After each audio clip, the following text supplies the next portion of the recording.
Iran एक बहुत पुरानी सभ्यता है। शाह रजा पहलवी को भाग के जाना पड़ा। शाह रजा पहलवी जब भाग के चला गया तो ईरान की सत्ता अयतुल्ला खोमेनी साहब थे। आपको कि जब शाह रजा पहलवी का वहां शासन था, बहुत ज्यादा खुलापन था। इस खुलेपन का विरोध किया था अयतुल्ला खोमेनी। पुराणपंथी आदमी थे जिसको कठमुल्ला कहा जा सकता है। तो वर्ल्ड के अंदर ईरान का आईक्यू लेवल चौथे या पांचवें नंबर पे आता है। तो अपने यहाँ का आईक्यू लेवल 75 से 79 है। एक देश जिसकी जड़ें हजारों साल पुरानी है, जो कभी फारस का साम्राज्य था, आज हम समझेंगे ईरान का सच। नमस्कार, स्वागत है आप सभी का पॉड इनसाइट में और मैं हूं आप सभी के साथ तनु जंगम। आज हम बात करेंगे ईरान के बारे में, उसका इतिहास, उसका इस्लामिक क्रांति, युद्ध, अमेरिका से तनाव और आज की खतरनाक स्थिति। इस खास चर्चा के लिए हमारे साथ मौजूद है एक बेहद खास शख्सियत, बाबूलाल जी छाबोला सर। नमस्कार, स्वागत है आपका हमारे इस खास पेशकश में। सर, हम जानना चाहते हैं, हमारे दर्शक जानना चाहते हैं ईरान के इतिहास के बारे में।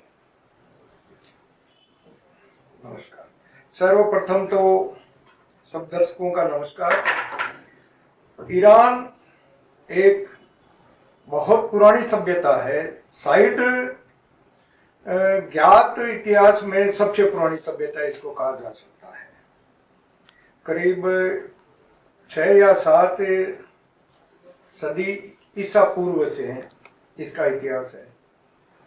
ये फारस की खाड़ी के पास स्थित एक देश है जिसके अंदर शुरुआत से ही सभ्यता ने जन्म लिया। आज इसको ईरान के नाम से जाना जाता है। इसकी अपने देश के साथ में, हिंदुस्तान के साथ में भी इनके बहुत पुराने रिश्ते रहे हैं। अपने जब राजाओं का राज था देश के अंदर, तब भी अपने रिश्ते इनसे रहे हैं। वहाँ के जो सैयद धर्म गुरु होते थे वो 16वीं सदी के अंदर हिंदुस्तान आ गए थे और उत्तर प्रदेश में बाराबंकी के पास एक कटोच करके गांव है। वहां पे अभी जो ईरान के अयतुल्ला खोमेनी जी थे, इनके दादा वहां थे। उनका नाम था सैयद अहमद मूसावी। वो अपने हिंदुस्तान में, और हिंदुस्तान के जितने सुन्नी शिया मुसलमान हैं वो इनके अनुयायी हैं। ये तो अपने देश के साथ इनका जो पुराना रिश्ता है वो मैंने बताया है। आज के टाइम में भी ईरान जो है वो एक अलग प्रकार की सभ्यता है। और अभी आप देखिए, मैं ज्यादा पुराना नहीं जाऊंगा, सन 70 से अपन शुरुआत कर देते हैं, या उससे पुराना सन 1940-41 जब सेकेंड वर्ल्ड वॉर चल रहा था, तो ईरान के ऊपर शाह रजा पहलवी के पिताजी का शासन था। वो वहां के शासक थे। खुले विचारों का आदमी उनको कहा जाता था। उन्होंने ईरान के अंदर बहुत ज्यादा खुलापन लाया। वो ऐसा एक राजा था जिसने वहां पे जमींदारी प्रथा का अंत किया। जमींदारी प्रथा समझते हो? जमींदारी प्रथा यह होती है कि जमीन का मालिक एक आदमी होता है, बाकी किसान उसके खेतों में काम करते हैं। उन्होंने वहां पे जमींदारी प्रथा का समापन करके, और जो काश्तकार खेती करता था उसको काश्तकार निकाल दिया। शिक्षा के मामले के अंदर भी उन्होंने काफी खुलापन लाया, लेकिन वो बाद में बहुराष्ट्रीय कंपनियों के शिकार हो गए।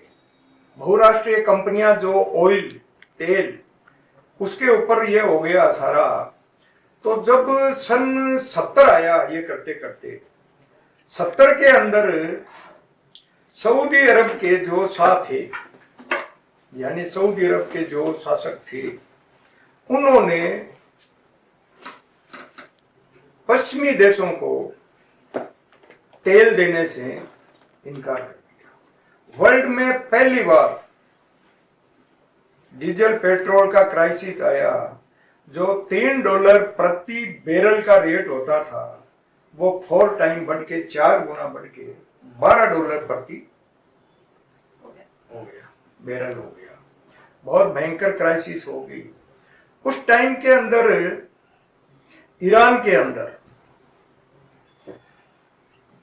जो अयातुल्ला खोमेनी, अभी जो ये खोमेनी साहब की जिनकी डेथ हुई है, इनके फादर, वो वहां के कट्टरपंथी मुल्ला थे और शाह रजा पहलवी के खिलाफ इन्होंने वहां पे क्रांति कर दी। ये करते करते 79 आ गया। 1979 के अंदर शाह रजा पहलवी को भाग के जाना पड़ा और शाह रजा पहलवी जब भाग के चला गया तो ईरान की सत्ता अयतुल्ला खोमेनी साहब के हाथ में आ गई। अयतुल्ला खोमेनी साहब के हाथ में जब आ गई तो ईरान और इराक दो अलग अलग देश हैं। दोनों देशों के अंदर ईरान जब अमेरिका के हाथ से इनकी निकल गया और सारे देश की सत्ता के ऊपर अयतुल्ला खोमेनी साहब का पकड़ हो गया, तो इनको बैलेंस करने के लिए अमेरिका ने इराक को यूज किया और इराक से ईरान के ऊपर हमला करवा दिया गया। यह है 1980 के बाद। हमले का तात्कालिक जो कारण बना,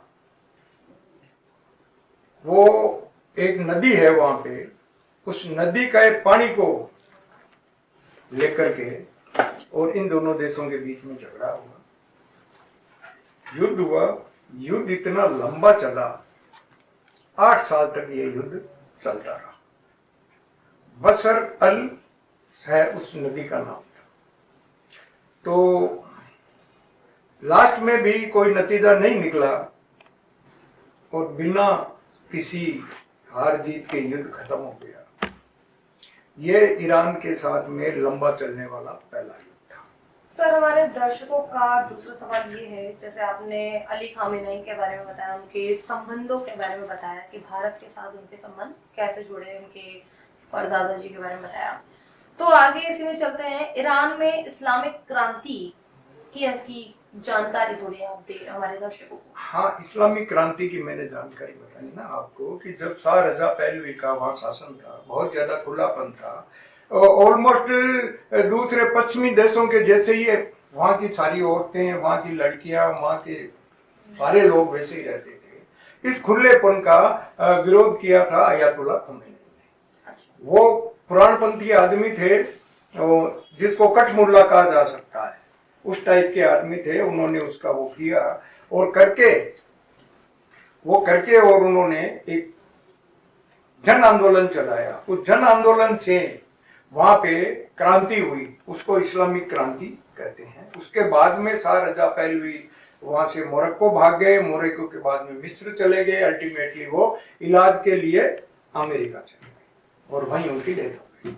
सर, सबसे मुख्य सवाल, ईरान और इराक के युद्ध के मुख्य कारण क्या है और किस तरीके से परिणाम इनके देखने को मिलते हैं? इराक या ईरान या ईरान और इराक की हाँ, जो युद्ध के मुख्य कारण। हाँ, मुख्य कारण ये था कि इराक और ईरान में जो शिया आबादी है, वो ईरान से ज्यादा शिया आबादी इराक में रहती है। सद्दाम हुसैन जो वहां का ताकतवर बादशाह था इराक का, उसको ये लगा कि जैसे वहां क्रांति होगी ईरान में, ये क्रांति कहीं मेरे इराक में नहीं हो जाए, क्योंकि बहुसंख्यक लोग शिया लोग थे। उससे घबरा के और उस नदी के पानी के लिए बहाना था, अमेरिका का उस्कावा था, अमेरिका पीछे से उनको उस्का रहा था, तो उन्होंने हमला कर दिया। हमला कर दिया, फिर ये लंबा युद्ध चला। ये उसका तात्कालिक कारण। तो एक नजरिए से देखा जाए तो ईरान के जो संबंध है वो वर्तमान में कैसे है और इसके मतलब संबंध कैसे जुड़े? किसके साथ? अमेरिका के साथ। अमेरिका के साथ ईरान के संबंध कभी अच्छे नहीं रहे। शाह रजा पहलवी जाने के बाद पूरा ऑयल, पूरा गैस वहां की राष्ट्रीय संपत्ति घोषित कर दी गई, वहां का राष्ट्रीयकरण कर दिया गया। ईरान के साथ में इनके कभी संबंध अच्छे नहीं रहे। आप यकीन मानिए सन 79 में जब से ये शासन में आए, अमेरिका ने इनके ऊपर प्रतिबंध लगा दिया। ये कोई चीज आयात नहीं कर सकते थे, निर्यात नहीं कर सकते थे, डॉलर पे रोक लगा दिया, इन पे नाना प्रकार की बंदिशें लगा दी गई। तो संबंध अच्छे नहीं थे। इतने सेंसेक्स होने के बाद, सेक्शन होने के बाद भी इस देश ने बहुत ज्यादा तरक्की की। आप वंडर करोगे, अगर बुद्धिमानी का जो पैमाना होता है उसको IQ लेवल कहते हैं। क्या कहते हैं? IQ लेवल कहते हैं। तो IQ लेवल को अगर देखा जाए तो वर्ल्ड के अंदर ईरान का IQ लेवल चौथे या पांचवें नंबर पे आता है। यानी इनका एवरेज IQ लेवल है वो 105 से 107 है। उसी को अगर भारत के परिप्रेक्ष्य में देखा जाए तो अपने यहाँ का IQ लेवल 75 से 79 है। अब आप इससे अंदाजा लगा सकते हो कि वो कितने ज्यादा बुद्धिमान है। वहां की लिटरेसी की रेट 94 to 96% लेडीज की बात कर रहा हूँ। महिला लिटरेसी की जो रेट है वो आज के टाइम में 94 से 96% लिटरेसी की रेट है। आप उन लोगों का जो जुझारूपन है, किसी देश के ऊपर अगर इतने सालों से प्रतिबंध लगा हुआ है, कोई देश कहीं बाहर से कुछ मंगा नहीं सकता, कुछ भेज नहीं सकता, व्यापार नहीं कर सकता, उस देश ने इतनी ज्यादा तरक्की की है। ये उस देश के लोगों का जज्बा है जिसको सलाम। हमारे दर्शक आगे जानना चाहते हैं कि वर्तमान में चल रहे युद्ध के कारण और उसके जो परिणाम है, दुष्परिणाम, उसके बारे में थोड़ा सा हम बताइए हमारे दर्शकों को। ये युद्ध होना था क्योंकि युद्ध के बिना कुछ शक्तियां हैं वो रह नहीं सकती। वो हथियारों के बड़े सौदागर हैं। युद्ध होने से उनके हथियार बिकते हैं। वो अपने हथियार बेचने के लिए, अपनी फैक्ट्रियां चलाने के लिए अलग अलग हिस्सों में युद्ध करवाते रहते हैं। आप भी जैसे ये युद्ध हो रहा है। ईरान इसके लिए मेंटली तौर पे तैयार था और उसको पता था कि मेरे ऊपर हमला किया जाएगा। ईरान ने अपने जो वहां की जो ज्योग्राफी है वो बड़ी टिपिकल है। बड़े बड़े पहाड़ हैं, वीरान घाटियां हैं और आबादी ईरान की करीब करीब 9 करोड़ के आसपास आबादी, बहुत ज्यादा आबादी नहीं है। तो विरल आबादी है। जो भी शहरों के अंदर ज्यादा रहती है, ग्रामीण क्षेत्र में बहुत कम लोग रहते हैं। जो आदिवासी स्टाइल के लोग रहते हैं, गडरिये, भेड़े पालना, पशु पालना, इस टाइप का वो सब काम करते हैं, ग्रामीण लोग है वो। उन्होंने पहले, ये ऐसे लोग हैं कि पहाड़ के अंदर मकान बनाए हुए हैं। आज भी लोग पहाड़ के अंदर जो गुफाएं होती है उस टाइप के मकान बना के आज लोग वहां रहते हैं ईरान में। तो उसी पैटर्न पे चल के उन्होंने पहाड़ों के अंदर बड़ी बड़ी सुरंगें बनाई। उन सुरंगों के अंदर उन्होंने अपनी फैक्ट्रियां लगाई। वहीं पे उनकी मिसाइलें बनती है, वहीं पे उनके ड्रोन बनते हैं और वहीं पे स्टोर होते हैं। तो ये सारे हथियार इन्होंने बना के रखे। इनको पता था हमारे ऊपर हमला किया जाएगा। और जब हमला किया गया तो अमेरिका के राष्ट्रपति ट्रंप साहब ने ये कहा था, हम 2-4 दिन के अंदर ये युद्ध निपट जाएगा। हमारा जो गोल है हम अचीव कर लेंगे, हमारा लक्ष्य है उसको हासिल कर लेंगे। आज मेरे ख्याल से 45 दिन हो गए, 45 दिन हो गए आज चल रहा है। और कल तक उन्होंने 127वीं लहर का मतलब वेव, 127वीं वेव के अंदर मिसाइल दागे हैं ईरान ने। ऑलमोस्ट जो इजराइल का तथाकथित आयरन डोम है उसको इन्होंने तहस नहस कर दिया। बिल्कुल एकदम तहस नहस कर दिया।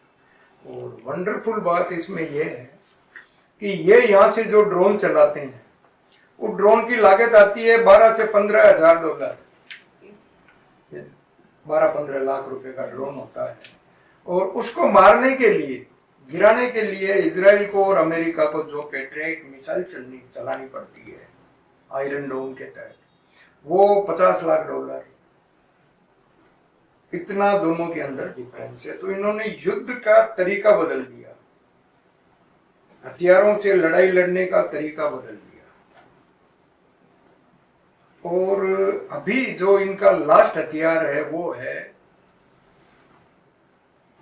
जो जहां से पानी के जहाज होकर के आते हैं जी, ठीक है ना, उस एरिया के अंदर एक जल डबरू मध्य है जी, ये जी। बहुत संकड़ा, बिल्कुल। और उसके इनर साइड में इनका एक खरग करके द्वीप है जहां से इनका ऑयल एक्सपोर्ट होता है ईरान।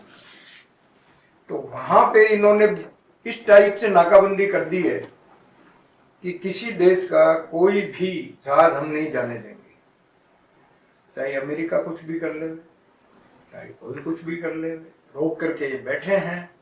युद्ध लंबा जा रहा है, लाखों घर मेरे ख्याल से ईरान के अंदर तबाह हो चुके हैं, बहुत ज्यादा आबादी का नुकसान भी हुआ है, लेकिन वो लोग हार नहीं मान रहे। देखिए सर, अभी वर्तमान में चल रहे युद्ध का भारत पर किस तरीके से प्रभाव पड़ सकता है?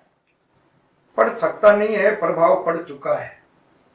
हाँ, क्योंकि हिंदुस्तान का जो इंपोर्ट है, ऑयल इंपोर्ट, वो सारा गल्फ से आता है। गल्फ बोले तो ये जो खाड़ी के देश, वहां से जब ये अपना तेल आता है, और अपना देश ऑयल के मामले में इन लोगों पे बहुत ज्यादा निर्भर है। करीब 85% आई थिंक अपना तेल वहां से आता है, विदेश से आता है।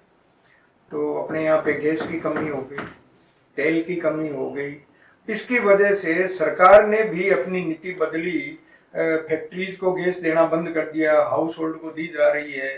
कुछ जो इंडस्ट्रियल पेट्रोल डीजल के दाम बढ़ा दिए गए हैं, और आने वाले दिनों में पेट्रोल डीजल के दाम बढ़ेंगे और इनसे रिलेटेड सारी चीजें महंगी होगी।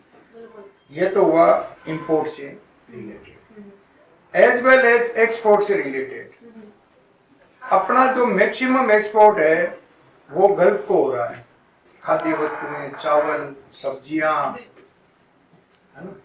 वो सारे के सारे अपने जहाज या तो भरे हुए खड़े हैं, या बंदरगाहों पे ट्रक भरे हुए खड़े हैं, या किसानों की फसलें हैं, जो फल फ्रूट है वो सड़ गए हैं, ट्रेड सारा रुक गया है। इसकी वजह से विपरीत प्रभाव अपना निर्यात पे भी पड़ा है, और वो बहुत ज्यादा हानिकारक है। दूसरा, अपने हिंदुस्तान के मोर देन 1 करोड़ लोग गल्फ में काम करते हैं, जो वहाँ मजदूर हैं, मिस्त्री हैं, छोटे मोटे ठेकेदार हैं, हाथ से काम करने वाले कामगार हैं। वो वहां से हर महीने करोड़ों डॉलर हिंदुस्तान, अरबों डॉलर, करोड़ों नहीं अरबों डॉलर हिंदुस्तान को अपनी तनख्वाह के रूप में अपने परिवार को भेजते हैं। अब उन लोगों को वहां से छोड़ के आना पड़ेगा। आने शुरू हो गए हैं, तो काफी लोग आ भी चुके हैं। तो अपना जो फॉरेन एक्सचेंज है जो वहां से आता था, इसके अंदर भारी कमी आएगी। वो लोग जब वहां से यहाँ देश में आएंगे, करने को काम नहीं मिलेगा उनको, कि यहाँ ऑलरेडी बेरोजगारी। तो एक नई प्रकार की सरकार के लिए और समाज के लिए समस्या खड़ी हो जाएगी। सर, सच में बहुत कुछ जानने को मिला हमें ईरान के बारे में। ईरान सिर्फ एक देश नहीं बल्कि पूरी दुनिया है, जिसे समझना बेहद जरूरी है। बाबूलाल जी छापुले जी, आपका बहुत बहुत धन्यवाद। नमस्कार। तो ये थी तमाम जानकारी बाबूलाल जी छापुला ने जो हमें दी ईरान और इराक के चल रहे युद्ध के बारे में, चल रहे संकट के बारे में। तो कैसी लगी आपको जानकारी, हमें आप कमेंट्स में लिखना ना भूलें। अगर आपको ये एपिसोड पसंद आया तो लाइक, शेयर और पॉड इनसाइट को सब्सक्राइब करना ना भूलें। आपके सवाल कमेंट्स में नीचे जरूर लिखें। हम मिलते हैं अगले एपिसोड में एक नए विषय के साथ। तब तक लिए जय हिंद।